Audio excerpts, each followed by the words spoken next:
சங்கீதம் 13ஆம் அதிகாரம். கர்த்தாவே, எதுவரைக்கும் என்னை மறந்திருப்பீர்? எதுவரைக்கும் உம்முடைய முகத்தை எனக்கு மறைப்பீர்?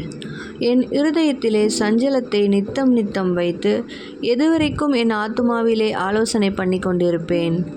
எதுவரைக்கும் என் சத்துரு என்மேல் தன்னை உயர்த்துவான்? என் தேவனாகிய கர்த்தாவே, நீர் நோக்கி பார்த்து எனக்கு செவி கொடுத்தருளும்.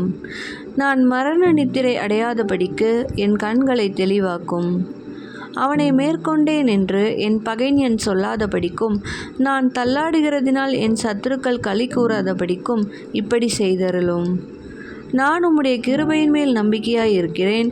உம்முடைய இரட்சிப்பினால் என் இருதயம் களி கூறும். கர்த்தர் எனக்கு நன்மை செய்தபடியால் அவரை பாடுவேன்.